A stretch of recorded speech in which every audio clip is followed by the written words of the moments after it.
The year my daughter saved a seat for a billionaire CEO at Christmas dinner began with a broken snow globe. At the time, I thought the biggest challenge of the holiday season would be keeping my 9-year-old daughter from buying every Christmas decoration in Evergreen Hollow. Looking back, I should have known better. My name is Daniel Carter. I'm 44 years old, a widower, and the owner of Carter Hardware, a small family store that had served our Colorado mountain town for nearly 3 generations. It wasn't glamorous work. It wasn't the kind of business that made headlines, but it paid the bills, kept food on the table, and gave me the privilege of raising my daughter. Mia Carter was 9 years old and possessed a level of compassion that could be both inspiring and terrifying. She collected injured birds. She wrote Christmas cards to nursing home residents she had never met. And every December, she became convinced that no one in the world should ever spend Christmas alone. Unfortunately, she took that mission very seriously. It was the second week of December when everything began. Snow covered the streets of Evergreen Hollow. Christmas lights wrapped around every storefront. Holiday music drifted from outdoor speakers. The annual Christmas market had transformed the town square into a postcard. Vendors sold handmade ornaments, hot chocolate, roasted chestnuts, and enough holiday decorations to bankrupt an enthusiastic child, which explained why Mia was dragging me toward the market with the determination of a military commander. "Dad, hurry, I'm walking." "Slowly." "That's because you're running. Christmas doesn't wait for people." Apparently that settled the matter. We reached the market just before sunset. The mountains surrounding town glowed gold beneath the fading light. Families wandered between booths. Children laughed. Snowflakes drifted gently from the sky. It was exactly the kind of scene that made people move to Colorado in Christmas movies. Mia immediately disappeared toward a stall selling handmade snow globes. "Dad, look." I joined her beside the display table. Dozens of beautiful glass globes reflected the lights hanging above us. Tiny villages, reindeer, Christmas trees, snow-covered cabins. Mia picked up one containing a miniature church. "This one is perfect." Before I could answer, somebody bumped into the edge of the table. It wasn't a hard collision, just enough. One snow globe slipped, then another, then the church globe. Mia gasped. The globe tumbled toward the ground, but before it hit the pavement, a hand caught it. The movement happened so quickly I almost missed it. One moment the globe was falling. The next it rested safely in someone's hands. "Got it." The voice belonged to a woman standing beside the display. Dark winter coat, elegant scarf, long brunette hair. For a moment, she looked more surprised than we were. Mia blinked. "You saved Christmas." The woman laughed softly. A real laugh, the kind that appeared unexpectedly. "That's a lot of pressure for one snow globe. My daughter accepted none of this. You still saved it." The woman looked down at the glass ornament, then handed it back carefully. "Well, in that case, you're welcome." Something about her smile caught my attention. It wasn't the kind of smile people wore at Christmas markets. Everyone around us looked happy, relaxed, festive. Her smile felt different, like something she had practiced, like it was covering something else. The vendor thanked her repeatedly. Mia thanked her twice more. Then we should have gone our separate ways. Instead, my daughter did what she always did. She started talking. "What's your name?" I closed my eyes immediately. The woman looked amused. "Sophia, I'm Mia." She pointed at me. "That's my dad, Daniel." I offered a polite nod. "Sophia." For some reason, the introduction felt oddly formal, like she wasn't used to introducing herself to strangers. Or maybe she wasn't used to people talking to her without wanting something. Mia smiled. "Do you live here?" "No." Sophia looked around the Christmas market. "Just visiting." The answer seemed to make Mia sad. "Oh." Sophia noticed immediately. "Is that bad?" "Maybe." My daughter shrugged. "The people who visit always leave." For just a second, something changed in Sophia's expression. "Take her. Take her. Take her. Take her. Take her. Take her." Like Mia had accidentally touched a bruise, then she laughed softly. That's usually how visiting works. The conversation continued for another few minutes, long enough for me to notice things. Sophia never mentioned what she did for a living, never mentioned where she was staying, never mentioned why she was in Evergreen Hollow alone 3 weeks before Christmas. More importantly, every time somebody recognized her, which happened twice during our conversation, she quickly changed the subject. At the time, I didn't think much of it. I should have, because the woman who saved a snow globe that evening wasn't just another tourist passing through town. And before Christmas arrived, my daughter would save a seat at our dinner table for her, a seat that would change all of our lives forever. The woman who saved Mia's snow globe should have disappeared from our lives that night. Most visitors did. They came to Evergreen Hollow for the Christmas lights, the mountain views, and the holiday market. Then they went home. The problem was that Sophia Bennett didn't seem to have a home she wanted to return to. I didn't realize that immediately. In fact, for the next 3 days, I barely thought about her at all. Life was busy. The hardware store needed inventory. Holiday shoppers seemed determined to buy every extension cord in Colorado. And Mia had entered the annual phase of Christmas enthusiasm that usually left me exhausted by breakfast. Then Saturday arrived. Evergreen Hollow held its annual winter festival every December. Half the town participated. The other half volunteered. Mia and I ended up doing both. By noon, the town square looked even more crowded than usual. Booths lined every street. Carolers performed beside the courthouse. Children raced through the snow carrying cups of hot chocolate. Somewhere nearby, somebody had brought a reindeer. I decided not to ask questions. "Dad." Mia tugged on my sleeve. "Can we get cookies?" "We already got cookies. Those were breakfast cookies. That's not a category. It is at Christmas." Before I could argue, she froze. Completely froze. My stomach tightened immediately. That expression usually meant trouble. "Dad." "What?" She pointed toward the center of the square. "It's her." I followed her finger. Standing near a booth selling handmade ornaments was Sophia. She wore a dark wool coat and gloves. Snowflakes rested in her hair. She seemed to be studying a collection of Christmas decorations with the concentration of someone trying to solve a difficult puzzle. "Oh, can we say hi?" The answer didn't matter. Mia was already moving. I followed before she accidentally adopted another stranger. Sophia looked up just as we approached. For a split second, surprise crossed her face. Then she smiled. A real smile. Warmer than the one she'd worn at the market earlier that week. "Mia." My daughter looked delighted. "You remembered." Of course I remembered. Sophia glanced at me. "Daniel." I nodded. "Sophia." Something about the exchange felt strangely comfortable. Like we were continuing a conversation instead of starting a new one. Mia immediately noticed a shopping bag hanging from Sophia's wrist. "Did you buy anything?" Sophia held up a small wooden ornament shaped like a snowflake. "One thing. That's boring." I nearly choked. Sophia stared at her, then laughed. "You're brutally honest. My teacher says that too." Somehow that wasn't reassuring. We ended up walking through the festival together. Not intentionally. It just happened. 1 minute we were talking beside the ornament booth. The next we were wandering through the square, sharing hot chocolate, and watching children compete in a snowman building contest. Sophia seemed different away from the formal atmosphere she'd carried during our first meeting. Lighter. More relaxed. Yet every now and then, I'd catch her staring at families. Parents helping children. Couples holding hands. Grandparents taking photographs. There was always a brief sadness in her eyes before she hid it again. Around 2 o'clock, the festival announced a holiday scavenger hunt for children. Mia immediately volunteered. Naturally. The problem was that participation required teams of 3. Perfect. Mia smiled brightly. Me, Dad, and Sophia. Sophia blinked. "I don't know if great." My daughter grabbed both our hands. "Let's go." That was apparently the end of the discussion. For the next hour, we searched the square for hidden clues. Christmas bells, painted ornaments, wooden reindeer, holiday riddles. The entire thing was ridiculous. The entire thing was also strangely fun. At one point, Mia slipped on an icy patch near the fountain. Before I could react, Sophia caught her arm and steadied her. The concern on Sophia's face appeared instantly. Genuine, protective, almost instinctive. "You okay?" Mia nodded. "Yep." Then she smiled. "You always catch things." Sophia looked confused. "What?"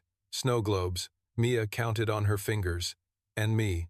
For a moment, Sophia simply stared at her, then she laughed softly. Yet something emotional flashed behind her eyes, something deeper than amusement. Later, our team somehow won the scavenger hunt. I remain convinced Mia cheated. She denies this. Sophia refuses to take sides.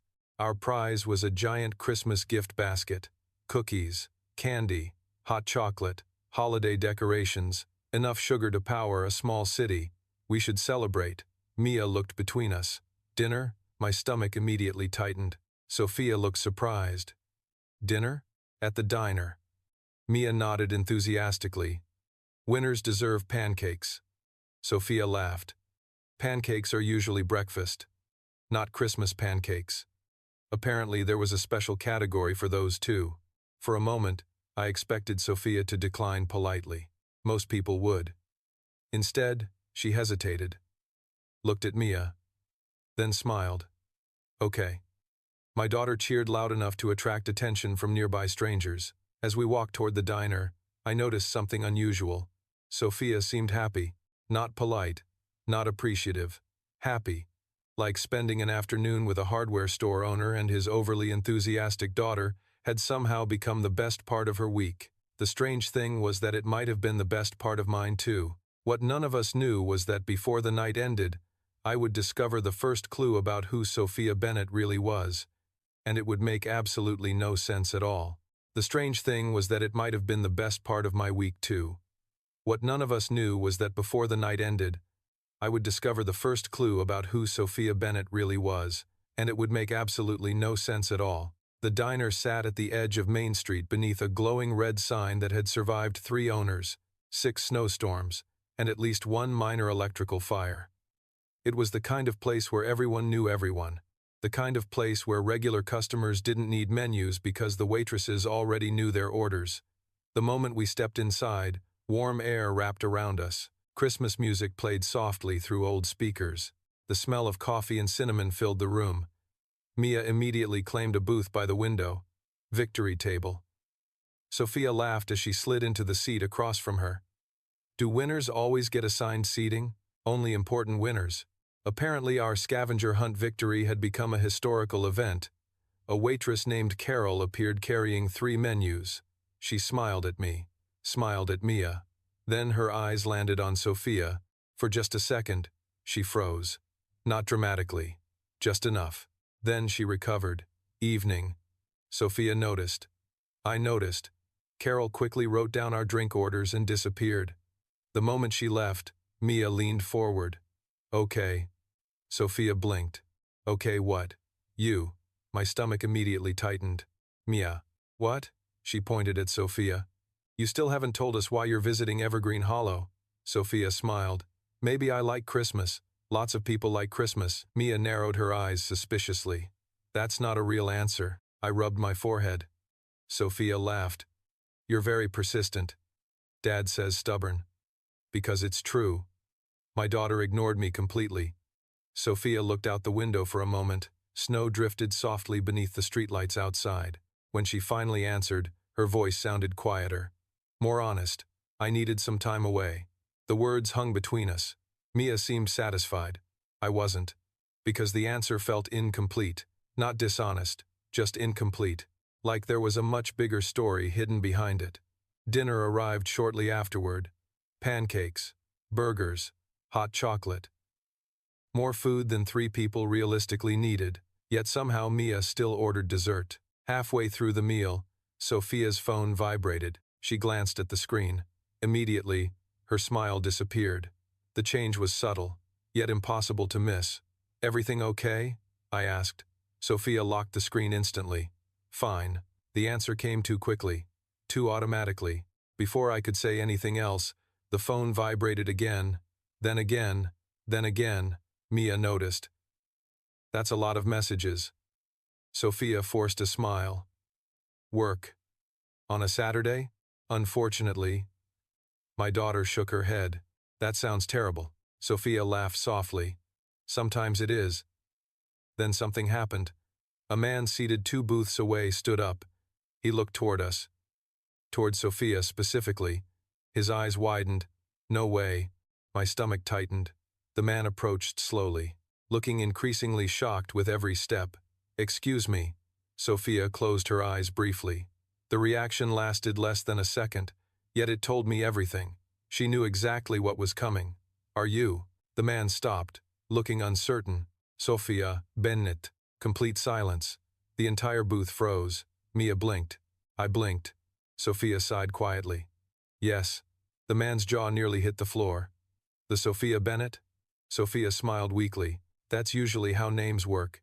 The man laughed nervously. You're the CEO of Bennett Technologies. My brain immediately stopped working. Bennett Technologies. Even I knew that name. Everybody knew that name. It was one of the largest technology companies in the country. News channels talked about it constantly. Financial magazines wrote about it endlessly. And according to every article I'd ever seen, its CEO was worth several $billion. The man looked thrilled. My wife won't believe this. Sophia remained polite, gracious, professional. Yet I noticed something. The warmth she'd shown all afternoon was gone, replaced by something practiced, something guarded. The man eventually returned to his table. The diner slowly resumed normal conversation. Yet our booth felt completely different. Mia stared at Sophia. Sophia stared at her pancakes. I stared at both of them. Finally, my daughter spoke. You're rich? Sophia covered her face. I nearly laughed. Out of every possible reaction, that was the one Mia chose. A little. How rich? Mia. What? Sophia was already laughing. Honestly, that's probably not a dinner conversation. My daughter considered this, then nodded. Fair. Another pause. Can rich people still like pancakes? Sophia laughed so hard she nearly spilled her coffee.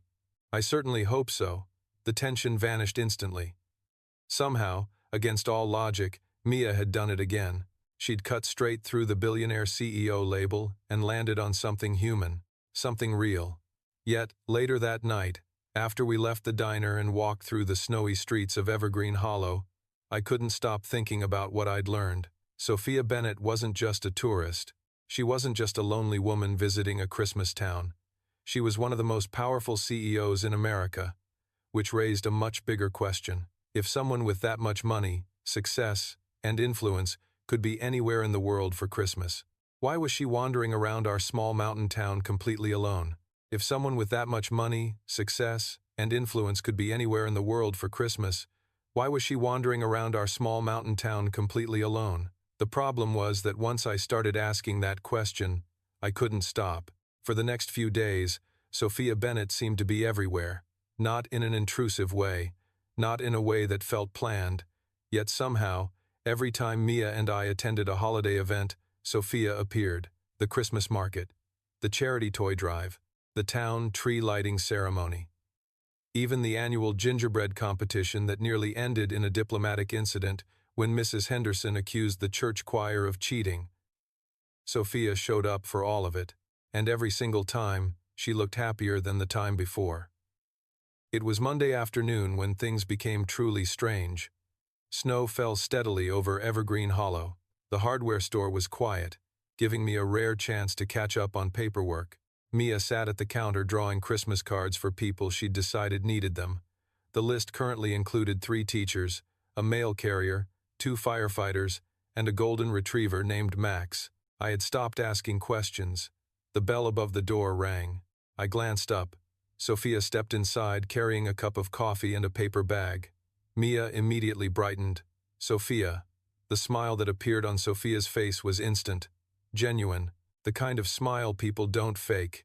Hi, Mia. What are you doing here? Sophia held up the paper bag. I need help. My daughter gasped dramatically. An emergency? A Christmas emergency? That was apparently even more serious. Sophia placed the bag on the counter and removed a tangled strand of holiday lights. The entire thing looked hopeless. I bought these yesterday. She sighed. They stopped working. Mia looked horrified. That's tragic. I laughed despite myself. Sophia pointed toward me. See? She understands. 10 minutes later, the 3 of us sat behind the counter untangling Christmas lights. It was ridiculous. Completely ridiculous. A billionaire CEO could probably buy 1,000 new strands without noticing the cost. Yet here she was sitting in a small-town hardware store trying to fix one broken set with a 9-year-old. And somehow she looked perfectly content. Then the front door opened again. Mrs. Henderson entered carrying a basket of homemade cookies. She spotted Sophia immediately. Her eyes widened, very slightly. Then she smiled. Well, the tone alone worried me. Looks like somebody's becoming a local. Sophia laughed. I'm not sure about that. Mrs. Henderson placed the basket on the counter. Honey, you've attended more town events this week than some people who actually live here. The elderly woman wasn't wrong. Sophia looked down at the lights, smiling. Yet there was something thoughtful behind the expression, like she'd realized the same thing. Later that afternoon, after the lights were finally repaired, Sophia stayed longer than necessary. She wandered through the aisles, asked questions about tools she clearly didn't need, helped Mia stack boxes of ornaments. It felt less like shopping and more like she wasn't ready to leave. Eventually, the store grew quiet. Customers disappeared. Snow continued falling outside. Mia sat in the back room working on another mysterious Christmas project. That left Sophia and me alone near the counter. For the first time, there were no distractions, no festivals, no scavenger hunts, no sugar-fueled child interrupting every conversation. The silence felt different, more personal. Sophia stared out the front window. This town is dangerous. I laughed. Dangerous? People talk to each other. That's generally considered a good thing. Not where I come from. The answer carried more weight than the words themselves. I leaned against the counter. New York? Sophia nodded. Most conversations there have an agenda. Another pause. Most people do too. The honesty surprised me. She wasn't speaking like a billionaire CEO anymore. She was speaking like someone exhausted, someone tired of being treated like a business opportunity instead of a person. Then her phone rang. The familiar tension immediately returned. She looked at the screen, closed her eyes briefly. Bad news? I asked. Sophia laughed softly. Depends on your definition. Try me. She stared at the phone for several seconds before answering. The conversation lasted less than a minute. Yet by the time it ended, the warmth had vanished from her face. Her shoulders tightened, her smile disappeared. Sophia? She slipped the phone into her coat pocket. Apparently I'm supposed to be in New York tomorrow. My stomach tightened. Work? She nodded. Board meeting. Another pause. Important one. The words sounded heavy, like they carried consequences she didn't want to think about. Before I could respond, Mia appeared from the back room carrying a handmade Christmas card covered in glitter. Dangerous amounts of glitter. Sophia. My daughter held it up proudly. This one's for you. Sophia accepted it carefully, then opened it. Inside, Mia had written 6 simple words. You don't look lonely here. For a moment, nobody spoke. Sophia stared at the card, then at Mia, then away. Her eyes suddenly looked suspiciously bright, and watching her struggle to hide her emotions, I realized something important. Whatever waited for her in New York tomorrow, it wasn't what she wanted, because for the first time in a very long time, Sophia Bennett had finally found a place where she wasn't alone. For the first time in a very long time, Sophia Bennett had finally found a place where she wasn't alone. The problem was that the rest of her life was about to remind her who she was supposed to be. The next morning arrived gray and cold. Snowfall Creek disappeared beneath a fresh blanket of snow. The mountains surrounding town looked almost unreal beneath the winter sky. I opened Carter Hardware at 8 o'clock as usual. Mia arrived 20 minutes later carrying enough Christmas decorations to violate several local safety codes. The store needs more cheer. The store is already wearing more Christmas lights than a casino. Exactly. Apparently that supported her argument. By 10 o'clock, customers filled the aisles. Holiday shoppers searched for extension cords, snow shovels, and last-minute decorations. Everything felt normal. Then the bell above the door rang. Sophia stepped inside. My heart immediately noticed, which was annoying. She wore a dark coat and carried a small suitcase. The sight of it made my stomach tighten. Mia noticed too. You're leaving. Sophia smiled softly. Just for a few days. My daughter didn't look convinced. That's what people always say before they disappear in movies. I covered my face. Sophia laughed. I promise I'm coming back. Promise? Promise. Mia studied her carefully, then nodded. Apparently the contract was accepted. Sophia spent the next hour helping around the store, not because she needed anything, because she wasn't ready to leave. Neither were we. Around noon, a black luxury SUV pulled up outside, the kind of vehicle that looked completely out of place in Evergreen Hollow. Two men stepped out. Both wore expensive coats and serious expressions. The moment Sophia saw them through the window, her smile faded. "Friends?" I asked. Sophia laughed softly. "Not exactly." The front door opened. One of the men entered immediately. "Miss Bennett." The tone sounded professional, formal, controlled. "We're running behind schedule." Sophia sighed. I noticed. The second man remained outside beside the SUV, waiting, watching. Suddenly, the gap between Sophia's two worlds became impossible to ignore. On one side stood a billionaire CEO with assistants, board meetings, and corporate responsibilities. On the other stood a woman who spent her afternoons untangling Christmas lights with a 9-year-old. Sophia looked toward Mia, then toward me. Something sad flickered behind her eyes. I should go. Mia immediately wrapped her arms around Sophia. The hug happened so fast neither of us could stop it. For a moment, Sophia froze, then hugged her back, tightly, more tightly than anyone expected. "Come back soon." My daughter's voice sounded small. Sophia smiled, yet her eyes looked suspiciously bright again. "I'll try." The answer worried me. Because it wasn't a promise. It wasn't certainty. It was hope. And those weren't the same thing. A few minutes later, the SUV disappeared down Main Street. Snow continued falling. The town returned to normal. Yet something felt missing. Very missing.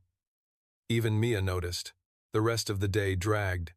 Customers came and went. Christmas music played. Business continued. Yet the store felt quieter, emptier somehow.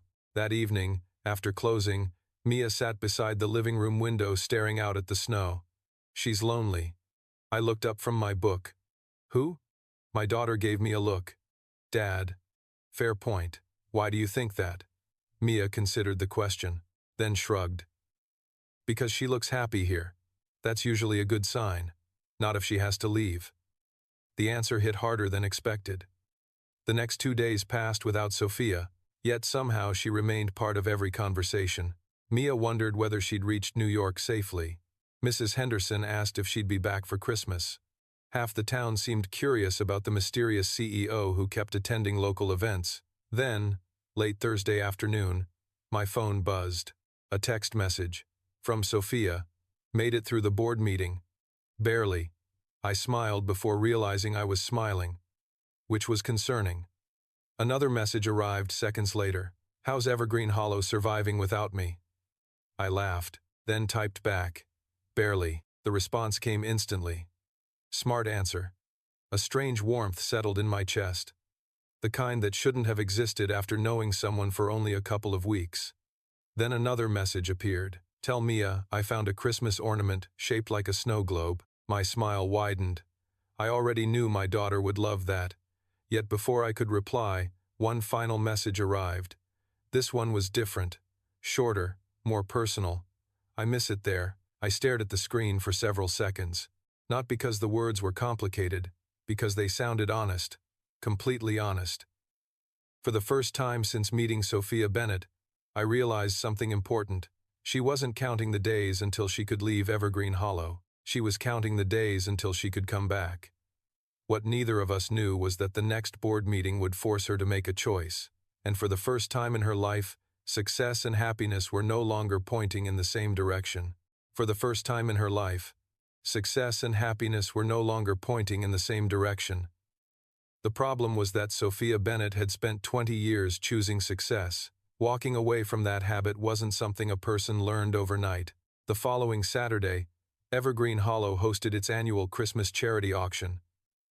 Every year, local businesses donated items. Residents bid on them. The proceeds funded holiday programs for families in need. It was one of those small-town traditions everyone loved, which explained why Mia had been talking about it nonstop for a week. "We're winning something this year." "With what money?" "Your money." I nearly drove into a snowbank. That's not how budgets work. It is if you're festive. Apparently, Christmas had its own financial laws. By late afternoon, the town hall was packed. Garland covered the walls, Christmas lights hung from every beam, tables overflowed with donated gifts, artwork, baked goods, and handcrafted decorations. Mia immediately disappeared to inspect everything. I followed behind carrying 2 cups of hot chocolate. Halfway across the room, my phone buzzed. One message. Sophia. Landing in 30 minutes. My heart immediately became a problem. I stared at the text longer than necessary. Then another message appeared. Save me some hot chocolate. I smiled despite myself. Dad.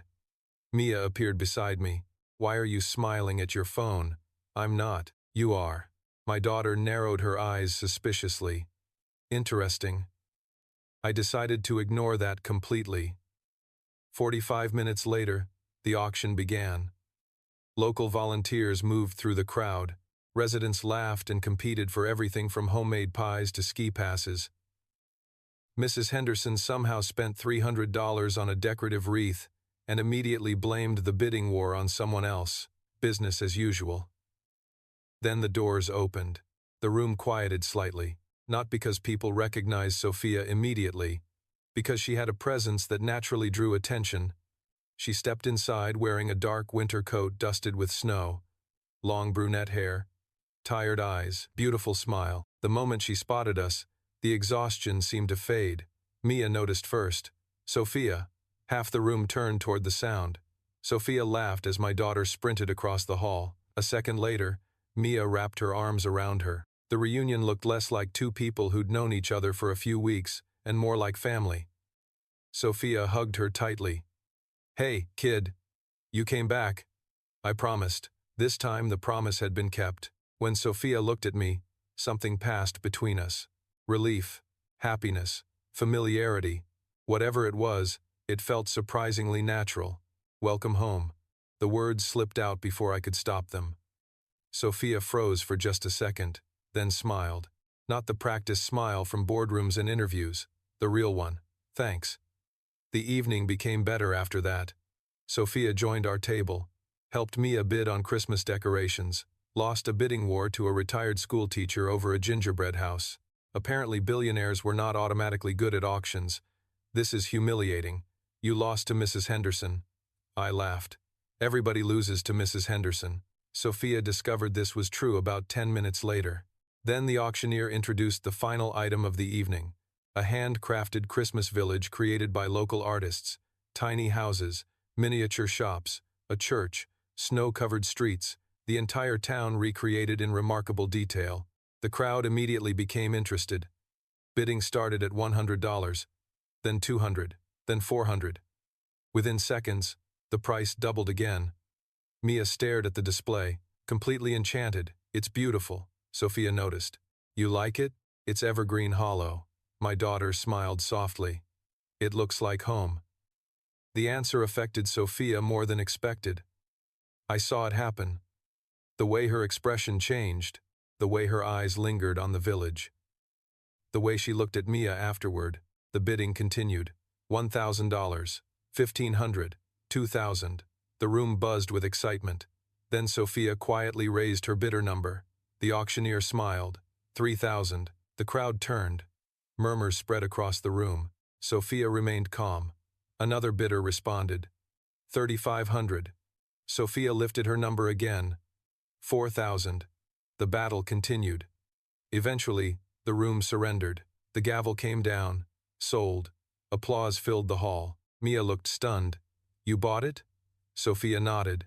Looks like it. For me? Sophia hesitated, then smiled. For us. The answer hit me unexpectedly hard.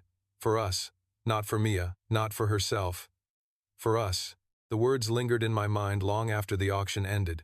Later that night, volunteers helped carry the Christmas village outside. Snow fell softly beneath the streetlights. The town square looked peaceful, almost magical. Sophia stood beside me while Mia admired the display. Neither of us spoke for several moments. Then Sophia sighed. The board wants me back in New York permanently. My stomach tightened instantly. There it was, the problem. The reality waiting beyond the Christmas lights and small-town happiness. What did you tell them? Sophia stared at the falling snow, then laughed softly. A tired laugh. I asked for more time. Silence settled between us. And? She looked toward Mia, smiling beside the tiny Christmas village. Happy, safe, home. Then Sophia whispered something so quietly I almost missed it. I'm starting to think time isn't the thing I need. And watching her beneath the Christmas lights of Evergreen Hollow, I realized she was getting closer to a decision that would change all of our lives. Sophia was getting closer to a decision that would change all of our lives. The problem was that neither of us knew how much time she actually had left to make it. The week before Christmas arrived with fresh snow and freezing temperatures. Evergreen Hollow looked more beautiful than ever. Christmas lights reflected across icy streets. Garland decorated every storefront. The giant tree in the town square glowed late into the night. Tourists filled the sidewalks. Families packed the holiday events. Everything felt magical. Yet underneath the holiday cheer, something was changing. Sophia wasn't just visiting anymore. She had become part of our daily lives. Every morning she stopped by Carter Hardware with coffee. Every afternoon she found some excuse to help Mia with a school project, Christmas decoration, or town activity. Every evening she stayed a little longer than necessary before returning to the historic inn where she was staying. The scary part was how normal it felt. One Tuesday afternoon, Mia and I were decorating the front windows of the hardware store when Sophia arrived carrying a box. "What's that?" Mia asked immediately. Sophia smiled. Trouble. That answer turned out to be accurate. Inside the box were dozens of Christmas ornaments she'd purchased in New York. Handmade glass ornaments, snowflakes, reindeer, tiny villages, beautiful pieces that probably cost more than my first car. Sophia, I stared into the box. These are incredible. They're decorations. She shrugged. Not investments. Mia picked up a tiny glass angel. This one's my favorite. Then it's yours. My daughter froze. Really? Sophia nodded. Really? The smile that followed could probably have powered the entire town. For the next hour, we decorated the store together. Customers wandered in and out. Christmas music played overhead. Snow fell beyond the windows. At one point, I stepped back and simply watched Sophia and Mia laughing together while arguing about the correct placement of a snowflake ornament. Something tightened in my chest. Not painfully. The opposite. Like watching a missing piece slide into place. Then my phone buzzed. Mrs. Henderson. That was never a good sign. I answered. Hello? Get to the town square. No greeting. No explanation. Typical. Why? Because your daughter is causing problems. My heart stopped. What? Christmas problems. Then she hung up, which somehow explained even less. 20 minutes later, Sophia, Mia, and I arrived at the square. A crowd had gathered around the giant Christmas tree. Children ran through the snow. Volunteers set up tables for the annual community Christmas dinner scheduled for Christmas Eve. Everything looked normal. Until I spotted Mia. My daughter stood beside one of the long dining tables holding a clipboard. A clipboard. Nothing good had ever come from a 9-year-old with a clipboard. Mia. She turned. Dad! Why does Mrs. Henderson think you're causing problems? My daughter looked offended. I'm helping. Mrs. Henderson appeared beside us. That's what worries me. Sophia laughed. What happened? The older woman pointed toward the tables. Ask your daughter. Mia smiled proudly. We're organizing seating. I blinked. Seating? For Christmas Eve dinner. She pointed toward a chart. Everybody gets a place. That sounded harmless enough. Then I looked closer. Names covered the seating diagram. Families, couples, friends. Entire rows had already been assigned. Mia had apparently taken her responsibilities very seriously. Then Sophia noticed something. Wait. She leaned closer. Why is there an empty chair here? My daughter immediately brightened. Oh. She pointed toward the chart. That's the lonely seat. Complete silence followed. Mrs. Henderson sighed. Deeply. Heavily. Like this conversation had already happened. The lonely seat? Sophia asked carefully. Mia nodded. Every year, somebody spends Christmas alone. Another shrug. so I saved a seat. The answer landed harder than expected. Around us, the sounds of the town seemed to fade slightly. Sophia looked at the empty place marked on the chart, then at Mia. What if nobody comes? My daughter looked genuinely confused. Then the seat waits. The simplicity of the answer stole every response I had. Even Mrs. Henderson seemed affected. Sophia stared at the chart for several seconds. Longer than necessary. Then she smiled. Small, thoughtful, emotional. That's a very kind idea. I know. My daughter looked pleased with herself. Everybody deserves a place at Christmas. For the rest of the afternoon, the conversation moved on. Decorations, dinner plans, holiday activities. Yet I noticed something. Every few minutes, Sophia glanced back at the seating chart, specifically at the empty chair, the lonely seat. Later that evening, after the square emptied and the lights glowed softly across fresh snow, Sophia and I walked toward the inn while Mia raced ahead chasing snowflakes. She's a remarkable kid. I smiled. She gets that from her mother. Sophia nodded slowly, then looked back toward the town square, where volunteers continued preparing for Christmas Eve. The lonely seat. Her voice sounded distant, thoughtful. That's exactly the kind of thing she would think of. We walked a little farther in silence. Then Sophia stopped. Just for a moment. Do you know something strange? What? She laughed softly. A few weeks ago, I would have thought that idea was ridiculous. Another pause. Now I think it might be the most important seat at the table. The words lingered between us as snow drifted through the night air. What I didn't realize then was that Mia's lonely seat was about to become the center of the entire story. Because in only a few days, my daughter would secretly place a name card on that empty chair, and the name she wrote would change everything. The name my daughter would eventually place on that empty chair was about to change everything. The problem was that Sophia Bennett still didn't know it.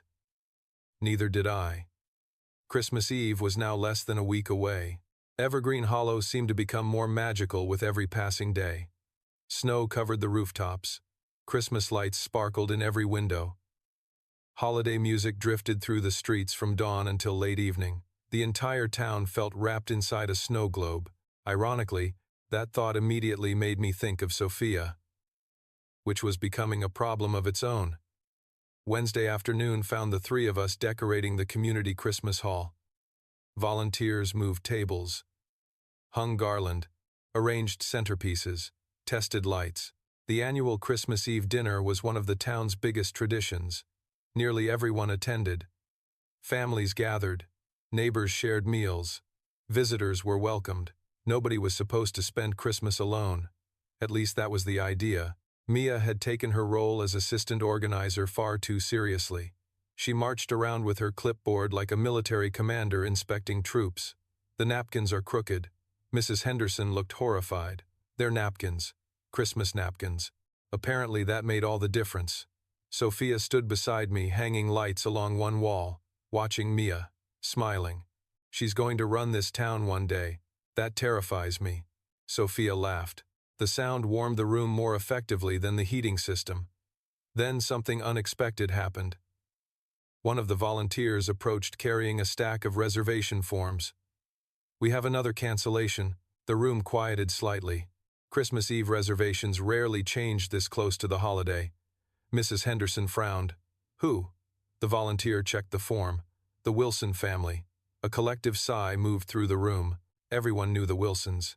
Their son had broken his leg skiing, and they would be spending Christmas with relatives in Denver instead. Mrs. Henderson marked something on her clipboard. That's another empty seat. Mia immediately looked up. Perfect. The older woman closed her eyes. No. What? I know that look. Mrs. Henderson pointed accusingly. Don't start. Unfortunately, my daughter was already thinking, which was always dangerous. For the rest of the afternoon, Mia seemed unusually quiet. Too quiet.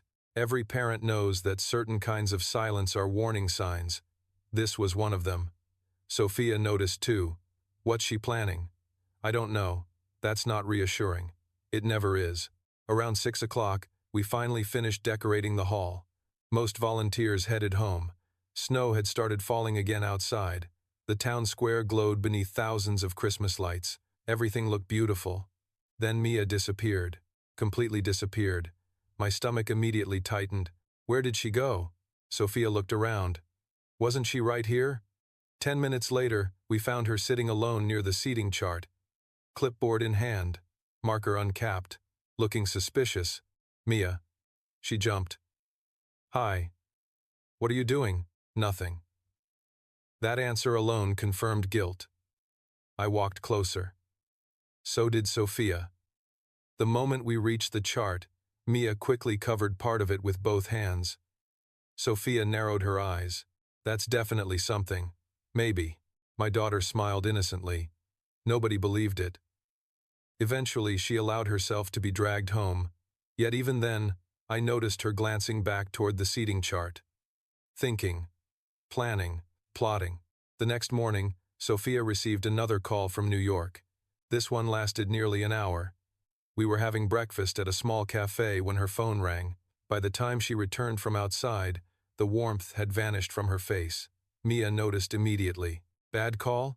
Sophia forced a smile. Just work. You always say that. Complete silence followed. My daughter wasn't wrong. Sophia stirred her coffee slowly, then stared out the window at the falling snow. The board wants me back after Christmas. My chest tightened. There it was again. The shadow hanging over everything. New York. The company. The life waiting for her beyond Evergreen Hollow. Mia looked down at her pancakes. For once, she didn't have a clever response. The silence felt heavier because of it. Finally, Sophia smiled softly. Hey. Mia looked up. Yeah? Christmas isn't over yet. My daughter nodded slowly. Yet something worried lingered behind her eyes. Later that evening, after Sophia returned to the inn, Mia approached me carrying her clipboard. Never a good sign. Dad. No. You don't know what I'm asking. I know enough. My daughter rolled her eyes dramatically, then opened the clipboard.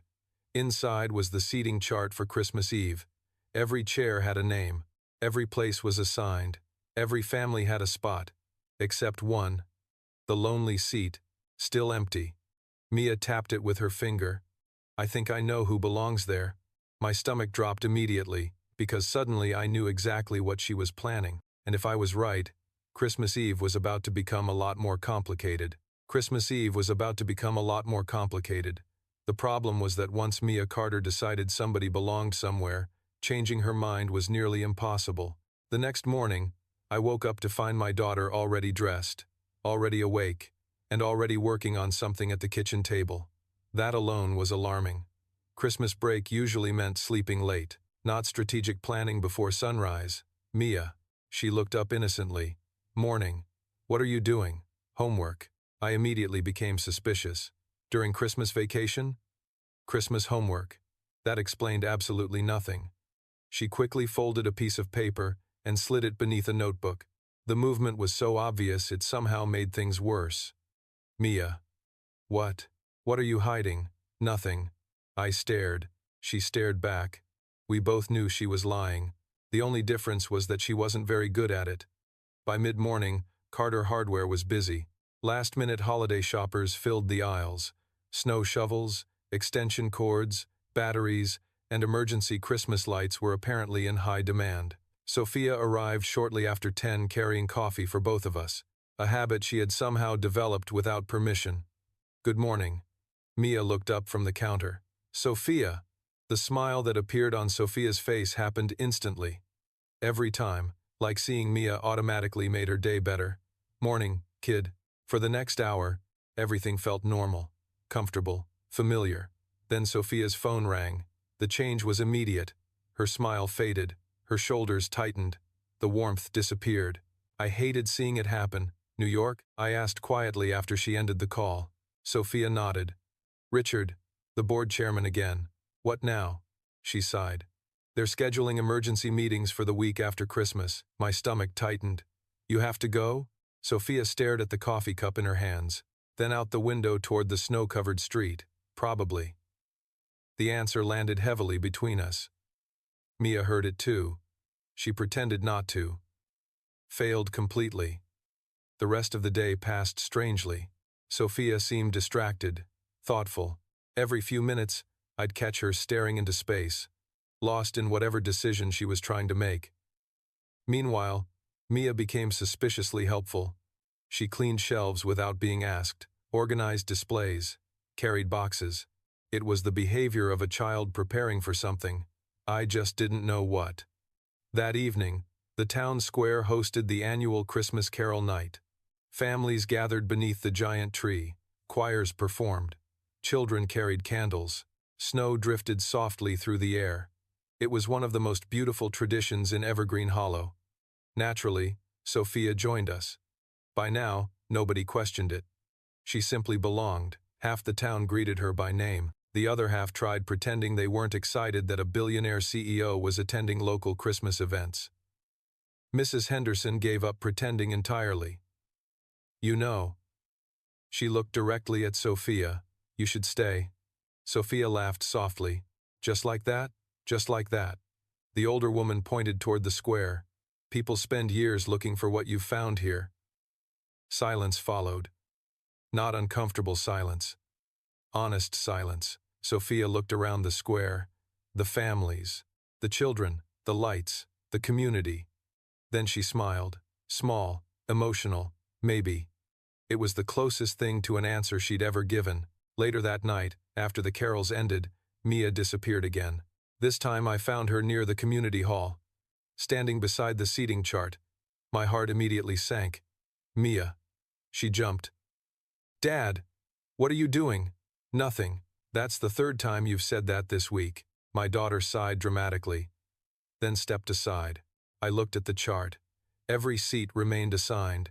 Every family remained listed, except the lonely seat. My stomach dropped, because it wasn't empty anymore. A small handwritten name card sat neatly on the table beside it. Sophia Bennett. Complete silence. Snow fell softly outside the hall windows. Christmas lights reflected across the polished floor. I stared at the card, then at my daughter, then back at the card. "Mia, what? You can't just assign people to Christmas dinner." "Why not?" The question genuinely confused her, because, unfortunately, I couldn't immediately think of a reason. Mia folded her arms. "She's spending Christmas alone. You don't know that." "I do." My daughter pointed toward the card. "She told us her family lives all over the country." Another point. And she shouldn't be alone. The conviction in her voice made arguing difficult. Not impossible, just difficult. "Mia." I knelt beside her. "You can't decide other people's lives for them." She looked down at the name card, then toward the snowy town square outside. Finally, she whispered, "I know." The answer surprised me. "You do?" She nodded, slowly. "But I can save them a seat." My heart nearly broke, because she wasn't trying to force anything. She wasn't trying to manipulate anyone. She simply couldn't bear the thought of somebody she cared about spending Christmas alone. The next afternoon, Christmas Eve finally arrived. Evergreen Hollow buzzed with excitement. Families prepared meals. Children opened early presents. The community hall filled with decorations and holiday music. Everywhere I looked, people seemed happy. Yet all day, one question followed me. Did Sophia know about the seat? The answer arrived at exactly 4:30 in the afternoon. I walked into the hall carrying supplies for dinner, then froze. Sophia stood alone beside the seating chart. Her eyes were fixed on a single name card. Her name card. For several seconds she didn't move, didn't speak, didn't even seem to breathe. She simply stared at the lonely seat Mia had saved for her.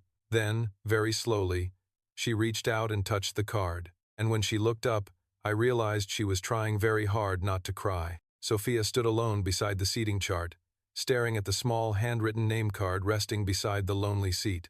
The problem was that some acts of kindness are so unexpected, they slip past every wall a person has spent years building. Snow drifted softly beyond the windows of the community hall. Christmas lights reflected across polished floors. Volunteers moved tables and arranged decorations around us, but Sophia seemed unaware of any of it. Her eyes remained fixed on a single name. Not CEO Sophia Bennett, not Miss Bennett, not the billionaire everyone knew, just Sophia, exactly the way Mia had always seen her. I walked slowly toward her and stopped beside the chair. "Sophia." She laughed softly without looking away from the card. Your daughter is impossible. There was emotion in her voice now. Real emotion. The kind she usually hid behind smiles and professionalism. I glanced at the empty chair. Yeah, she gets that from her mother. For several seconds, Sophia didn't speak. Then she carefully picked up the name card and held it between her fingers. I've been invited to charity galas, state dinners, executive retreats, private events with politicians, celebrities, and investors. She swallowed hard. But nobody has ever saved me a seat before. The words landed heavily between us because I knew she wasn't really talking about a chair. She was talking about belonging, about being expected, about having a place where someone genuinely hoped you would arrive. Finally, she looked at me. Her eyes shimmered beneath the warm Christmas lights. Did you know about this? I sighed. Since yesterday, a faint smile touched her lips. And you didn't stop her? I glanced toward the giant Christmas tree standing at the center of the hall before looking back at Sophia. No. Why not? The answer came easier than I expected, because I think she was right. For a moment, neither of us spoke. The silence felt different now, softer, more vulnerable. Then a familiar voice echoed across the room. There you are. Mia came running toward us carrying a box full of candy canes. She stopped when she saw Sophia standing beside the lonely seat. Her eyes widened instantly. You found it. Sophia laughed through visible tears. I found it. For the first time all week, Mia looked nervous. Truly nervous. Are you mad? The question broke my heart because suddenly I realized she hadn't been certain. She had only hoped, believed, prayed. Sophia immediately knelt beside her. No, sweetheart. Her voice cracked. No, I'm not mad. Relief flooded Mia's face. Good. Then she pointed proudly toward the chair. That's yours. Sophia blinked several times. My seat? Yep. Mia nodded. Everybody else already has people. The room suddenly felt very quiet. Sophia looked down at the chair. What if I can't come? The question slipped out before she could stop it. Mia frowned. Why wouldn't you? Before Sophia could answer, her phone vibrated. The familiar shadow crossed her face immediately. She looked down at the screen. Richard, the board chairman. Again. Mia noticed the change instantly. That's why. Sophia looked up. What? The sad face. Complete silence followed. My daughter stepped closer. Every time that phone rings, Sophia laughed softly. A tired, broken laugh. You notice everything, don't you? Mostly. Mia reached into her pocket and carefully unfolded a small piece of paper. Then she handed it to Sophia. What's this? Sophia asked. A backup plan. The answer made absolutely no sense. Sophia unfolded the paper. Inside was a child's drawing. 3 people sitting around a Christmas table. 1 man, 1 little girl, 1 woman. Above them, written in uneven handwriting, were 6 simple words. You don't have to eat alone. The room went completely silent. Sophia stared at the drawing, then at Mia, then back at the drawing. Her shoulders trembled slightly. For the first time since I'd met her, she stopped trying to hide her emotions. Tears slipped down her cheeks. Mia immediately wrapped her arms around her. Sophia hugged her back tighter than ever before. Standing there beneath the Christmas lights, surrounded by holiday decorations and the warmth of a town that had somehow adopted her, I finally understood what the lonely seat really meant. It wasn't about Christmas dinner. It wasn't even about Sophia. It was about hope. Hope that nobody was beyond saving. Hope that nobody was meant to spend life alone. Hope that somewhere in the world there would always be a place waiting for you. The problem was that only 2 hours later, Sophia would receive a phone call that threatened to take that place away. And for the first time since arriving in Evergreen Hollow, she would be forced to choose between the life she had spent 20 years building and the life she had only just begun to love. The problem was that only 2 hours later, Sophia would receive a phone call that threatened to take that place away. And for the first time since arriving in Evergreen Hollow, she would be forced to choose between the life she had spent 20 years building and the life she had only just begun to love. The call came just after 7 o'clock that evening. The community Christmas dinner was less than 24 hours away. Snow continued falling over Evergreen Hollow while families finished wrapping presents and preparing for Christmas Eve. I was closing Carter Hardware when my phone buzzed. One message from Sophia. "Can we talk?" 10 minutes later, I found her sitting alone on a bench, overlooking the frozen lake at the edge of town, the same lake where children skated every winter and couples walked beneath Christmas lights strung along the shoreline. Tonight it felt quieter, colder, more serious. Sophia sat motionless, staring across the ice. Even from a distance I could tell something was wrong. The moment I approached, she looked up and tried to smile. It didn't quite work. "Bad call?" I asked. Sophia laughed softly. "You could say that." I sat beside her. Snow drifted gently around us. For a few moments neither of us spoke. Then she handed me her phone. An email remained open on the screen. The subject line alone made my stomach tighten. "Emergency board action required." I didn't need to read further. "How bad?" Sophia looked back toward the frozen lake. "Worse than I thought." Her voice sounded tired, exhausted. "One of our largest investors is threatening to pull out." Another pause. "The board wants me back in New York tomorrow morning." Christmas morning. The realization hit immediately. "Tomorrow?" Sophia nodded. "Private jet leaves at 8. The words hung between us. Heavy, unavoidable. Christmas Eve dinner was tomorrow night. The lonely seat. Mia's invitation. Everything. Sophia closed her eyes briefly. "Richard says the company needs me." I stared at the snow-covered lake. "And what do you think?" For several seconds, she didn't answer. Then she laughed quietly. Not because anything was funny, because she didn't know what else to do. That's the problem. She looked at me. Her eyes were filled with conflict. Real conflict. For the first time in my life. I don't know. The honesty hurt, because I believed her. 20 years ago, Sophia would have boarded the plane without hesitation.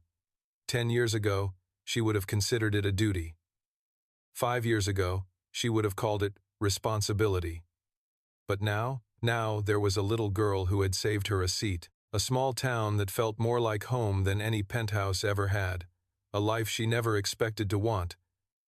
And suddenly success didn't seem quite so simple anymore. The next morning arrived beneath a sky full of fresh snow. Christmas Eve. Evergreen Hollow looked like a postcard. Every house glowed with lights. Every storefront displayed wreaths and garland. The entire town seemed wrapped in holiday magic. Yet all morning, I couldn't stop thinking about Sophia. Neither could Mia. She sat at the kitchen table stirring hot chocolate, unusually quiet. "You okay?" I asked. My daughter nodded. "Do you think she's leaving?" The question landed exactly where it hurt. "I don't know." Mia stared into her mug. "I think she's scared." "Maybe." Another pause. Then my daughter looked up. "Dad? Yeah?" Sometimes grown-ups think they're choosing between two things. I blinked. Okay, but really they're choosing what kind of person they want to be. Complete silence followed. Children should not be allowed to say things that wise before breakfast. Around noon, the town square filled with activity. Volunteers prepared for the evening dinner. Families delivered desserts. Choirs rehearsed Christmas songs. Everything moved forward exactly as planned. Everything except Sophia. By 3 o'clock, nobody had seen her. By 4 o'clock, Mia checked the lonely seat 3 separate times. By 5 o'clock, guests began arriving at the community hall. Christmas music filled the room. Tables overflowed with food. Laughter echoed through the building. Yet one chair remained empty. The lonely seat. Sophia's seat. Mia tried not to stare at it. Failed completely. 6 o'clock arrived. Then 6:30. More families entered. More chairs filled. More conversations began. Yet the lonely seat remained untouched. I could see disappointment growing inside my daughter despite her efforts to hide it. Mrs. Henderson noticed too. Everyone did. At 7 o'clock, dinner officially began. Plates were filled. Toasts were made. Christmas stories were shared. The hall buzzed with warmth and celebration. Yet every few minutes, Mia glanced toward the entrance. Hoping, waiting, believing. The empty chair remained empty. By 7:45, even I started to think Sophia wasn't coming. Maybe she'd boarded the jet. Maybe she'd returned to New York. Maybe responsibility had won after all. Then, At exactly 7:58, the front doors opened. Cold winter air rushed into the hall. Conversations stopped. Heads turned. The room fell silent. Standing in the doorway, covered in snow, carrying a small overnight bag and looking completely breathless, was Sophia Bennett. And judging by the tears in her eyes, she had just made the biggest decision of her entire life. Standing in the doorway, covered in snow, carrying a small overnight bag and looking completely breathless, was Sophia Bennett.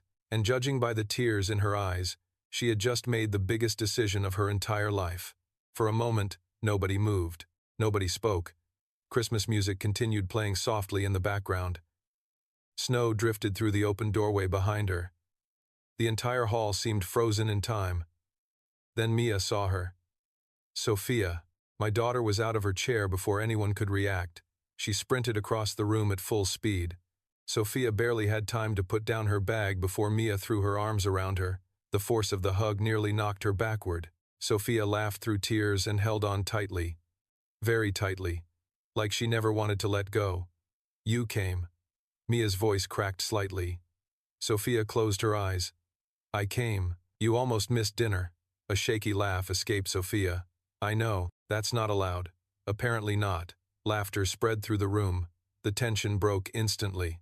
Yet I couldn't take my eyes off Sophia. She looked exhausted, not physically, emotionally, like she'd spent the last 24 hours fighting a battle nobody else could see. Finally, Mia stepped back. You took the seat. Sophia looked toward the lonely chair. The chair that had waited for her all week. The chair Mia had saved when nobody else understood why. Slowly, Sophia nodded. Yeah. Her voice trembled. I took the seat. The room grew quiet again. People understood now. Not every detail. Not the board meetings.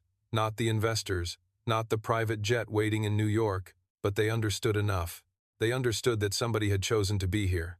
Chosen this town. Chosen these people. Chosen this moment. Sophia picked up her bag and slowly walked toward the table. Every step felt important somehow. Meaningful. Like a person crossing a bridge they could never uncross. When she reached the chair, she paused. Then she looked at Mia. Can I ask you something? Sure. Sophia swallowed hard. Why me? Complete silence followed. Mia looked genuinely confused by the question. What do you mean? There are lots of people in town. Sophia smiled weakly. Lots of people who could have sat here. My daughter thought about that for a few seconds, then shrugged. Not really. Sophia blinked. No? Everybody else already had somewhere to go. The simplicity nearly broke all of us. Mia pointed toward the chair. You didn't. For several seconds, Sophia couldn't speak. Tears filled her eyes again. This time she didn't even try to hide them. Finally, she sat down. In the lonely seat. The seat that wasn't lonely anymore. Applause erupted throughout the hall. Then cheering. Then laughter. Even Mrs. Henderson was crying, though she loudly blamed it on seasonal allergies. Dinner resumed. Plates filled. Stories were shared. Christmas music played. Yet somehow everything felt different now. Better. Warmer. Like something important had finally fallen into place. Hours later, after most families had gone home, only a handful of people remained helping clean the hall. Mia had fallen asleep in a chair near the Christmas tree, curled beneath a blanket, completely exhausted. Sophia and I stood near the entrance watching snow fall outside. For a long moment neither of us spoke. Then she laughed softly. The jet left without me. I looked at her. How do you feel about that? Sophia stared out into the snowy night, then smiled. Not the practiced smile, not the CEO smile, the real one. Relieved. The answer settled warmly inside me. Another silence followed.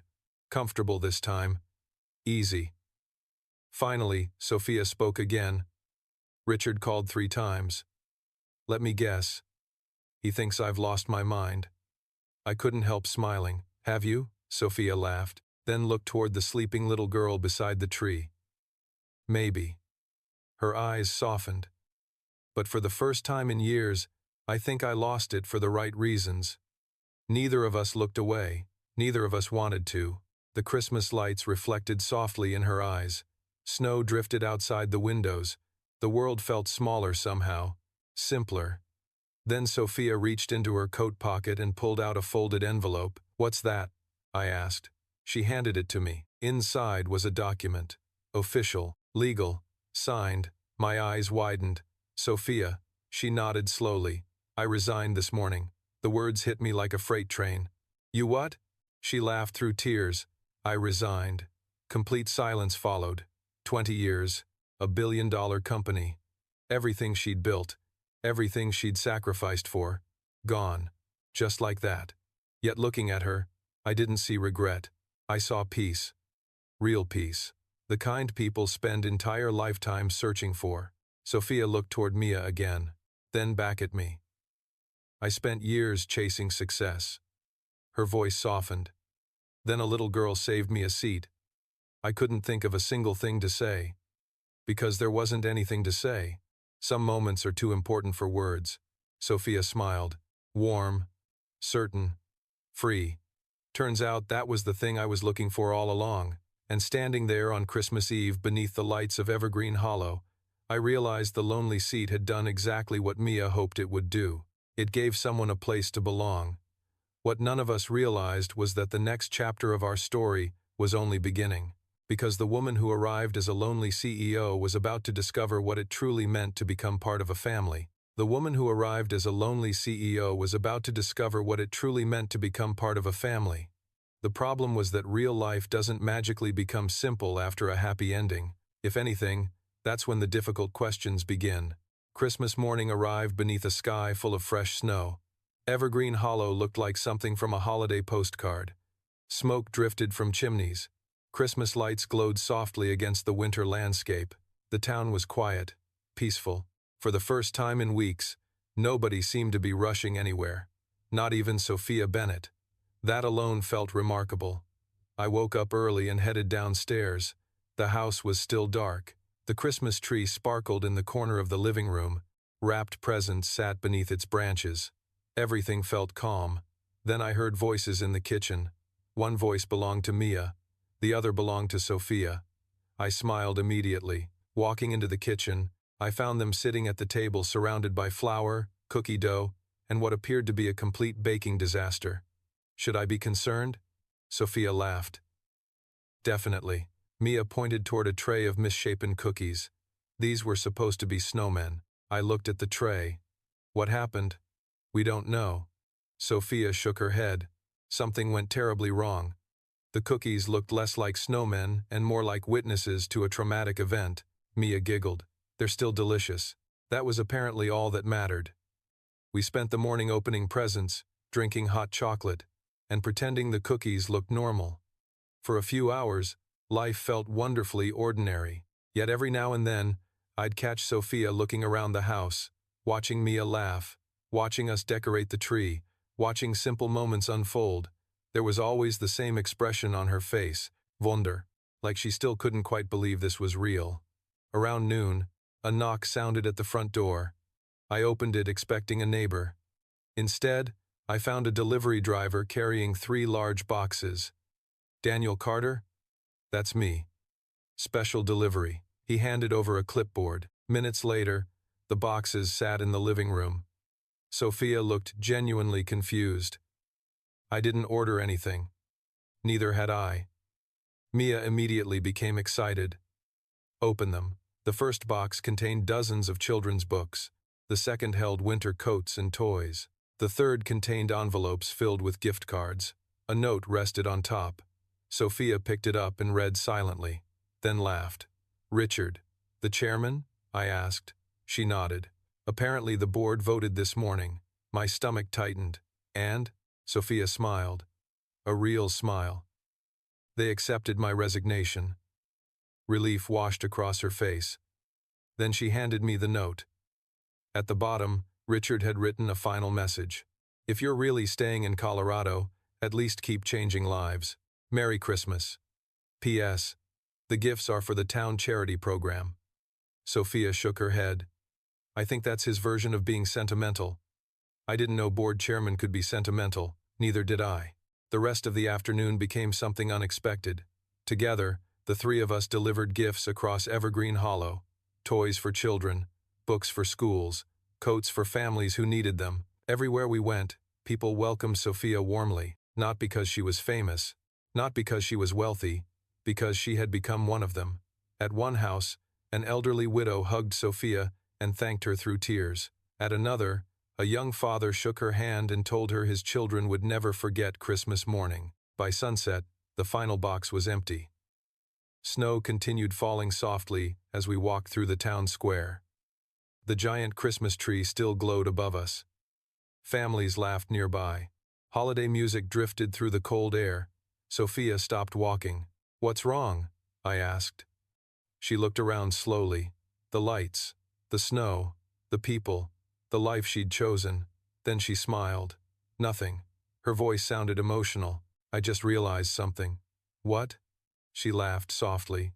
"For years, I thought success meant building something big." Another pause. "Turns out it means building something that matters." The words lingered between us. Then Mia suddenly appeared between us carrying 2 candy canes. "Good news." "What's the good news?" I asked. "You're both smiling again." Sophia laughed. "Was that ever in doubt?" "Yesterday, yes." My daughter handed each of us a candy cane, then narrowed her eyes suspiciously. "Also, I have another project." My stomach immediately sank. Sophia burst out laughing. "Uh-oh, don't worry." Mia grinned. The dangerous grin. The one that usually changed lives. This one is bigger. And standing beneath the giant Christmas tree of Evergreen Hollow, I had the strange feeling that whatever my daughter was planning next would be the beginning of an entirely new adventure. The strange thing about Mia's projects was that they always started small. A Christmas card, a snow globe, an empty chair. Then somehow they turned into life-changing events. The problem was that nobody ever realized it until it was too late. The week after Christmas passed quickly. Evergreen Hollow settled into the peaceful quiet that followed the holidays. Tourists slowly returned home. Decorations began disappearing from storefronts. Christmas music faded from the radio. Yet for the first time since arriving in town, Sophia wasn't counting down the days until she left, because she wasn't leaving, at least not anymore. The news spread through town faster than anyone expected. Sophia Bennett, Billionaire CEO of Bennett Technologies, had officially resigned and decided to remain in Colorado. Nobody quite knew what to do with that information. Mrs. Henderson responded by immediately adding Sophia to 3 volunteer committees without asking permission. Sophia was still trying to understand how it happened. "I think I accidentally got adopted." "Welcome to Evergreen Hollow." I smiled. "There's no escape." Sophia looked genuinely concerned. "That's what I'm afraid of." Meanwhile, Mia had become suspiciously busy, which never led anywhere good. For nearly a week, she disappeared into her room every evening carrying notebooks, markers, and construction paper. Whenever anyone asked what she was doing, she gave the same answer: planning. Sophia finally made the mistake of asking for details. Planning what? The future. Even Sophia looked alarmed by that response. Then, one snowy Saturday afternoon, Mia revealed her latest project. The entire town was gathered at the community center for the annual Winter Festival. Families filled the hall. Children raced between activity booths. Volunteers served hot chocolate. It felt like every resident of Evergreen Hollow had shown up. Sophia stood beside me helping organize donated books for the community library when Mia appeared carrying a large poster board. My stomach immediately tightened. "What's that?" She smiled proudly. "Good news. That doesn't answer the question. It's my new project." Sophia glanced at me. "Why do you look scared?" Experience. Unfortunately, I was right. Mia marched directly to the center of the room and placed the poster board on an easel. Curious residents gathered around. Then the entire hall went silent. Across the top, written in giant letters, were 4 words: "The Found Family Project." My eyes closed immediately. "Oh no." Sophia laughed. "What?" Then she saw the board. Her laughter stopped. The poster contained photographs. Lots of photographs. Pictures from the Christmas market, the scavenger hunt, the hardware store, the charity auction, the Christmas Eve dinner, every major moment from the past month. At the center was one large photograph. The lonely seat, Sophia sitting in it, smiling through tears. Beneath the picture, Mia had written a sentence. "Family is who saves you a seat." Complete silence filled the room. Nobody spoke. Nobody moved. Sophia stared at the display, then at Mia, then back at the display. Her eyes immediately filled with tears. Again, the problem with Mia was that she kept finding the truth before everyone else. "Sweetheart," Sophia whispered. Mia shrugged. "What? This is beautiful." The room slowly erupted into applause. Then more applause. Then laughter. Even a few tears. Mrs. Henderson openly cried and made absolutely no effort to hide it. The mayor shook Sophia's hand. Parents hugged their children. Something about the project touched everyone. Because everyone understood it. Everyone had experienced loneliness. Everyone had needed a seat at some point in life, and everyone hoped somebody would save one for them.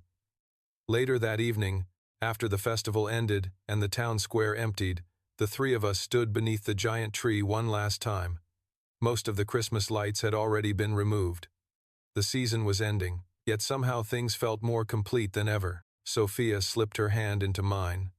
Naturally, effortlessly, like she'd been doing it for years. We watched Mia playing in the snow nearby. Then Sophia laughed softly.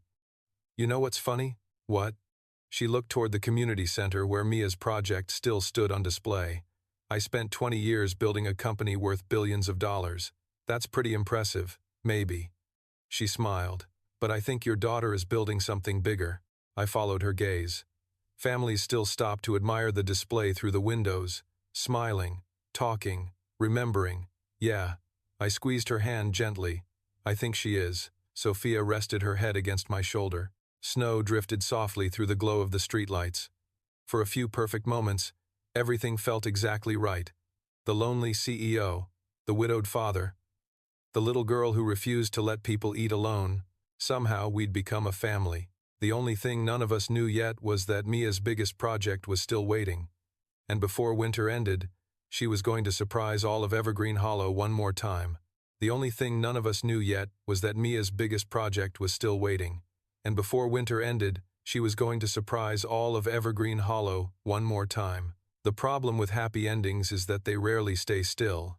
Life keeps moving. New chapters begin. New challenges arrive. New dreams appear. Sometimes they arrive in the form of a 9-year-old carrying a clipboard. It happened 3 weeks after Christmas. Winter still covered Evergreen Hollow in snow. The giant Christmas tree had been taken down. Holiday decorations had disappeared. The town had returned to normal, or at least as normal as life could be, after a billionaire CEO resigned from her company and moved to a small Colorado mountain town. Sophia had rented a beautiful house near the lake. She volunteered at the library twice a week, helped local businesses with fundraising projects. Somehow joined 4 committees she never agreed to join. Mrs. Henderson remained suspiciously proud of this achievement. Life was good, better than good. It was peaceful, which should have been my first warning sign, because whenever life became peaceful, Mia usually found a way to change it. One Saturday morning, Sophia and I arrived at the community center after receiving a mysterious invitation from my daughter. The message had simply said, "Important meeting. Attendance required." That alone was concerning. When we entered the hall, nearly half the town was already there.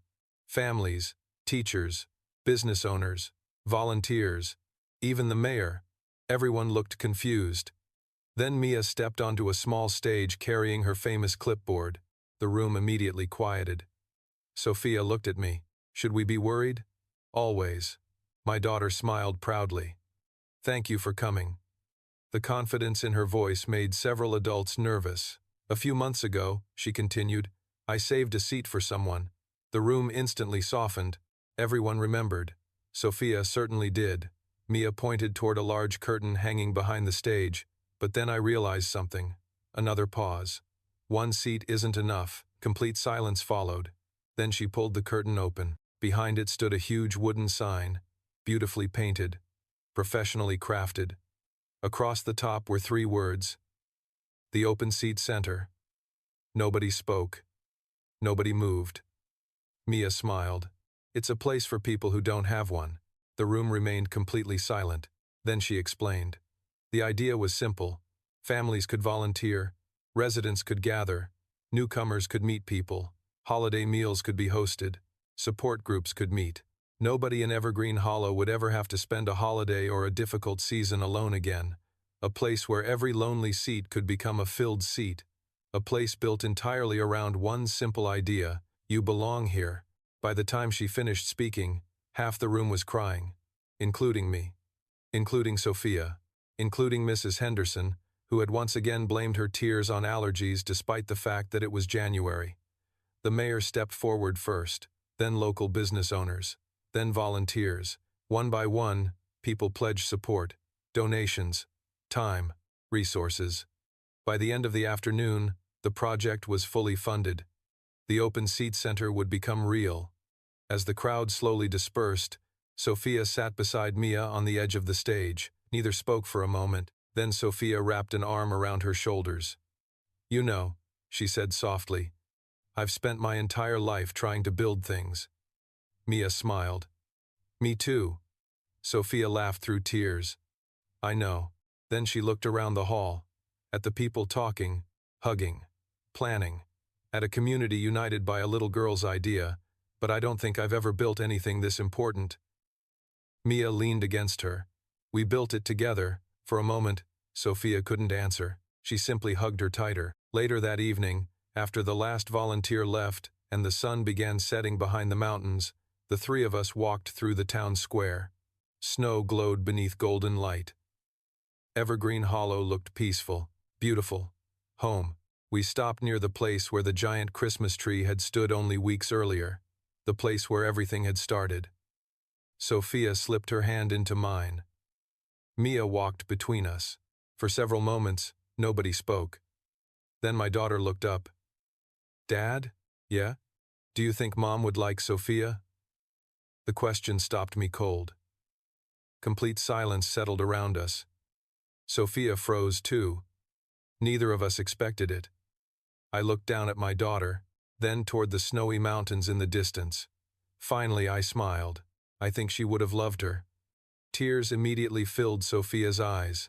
Mia smiled, satisfied, like she'd known the answer all along. Then she took both our hands and started walking again. And as we crossed the snow-covered square together, I realized something extraordinary. A broken snow globe had started this story. A lonely seat had changed it.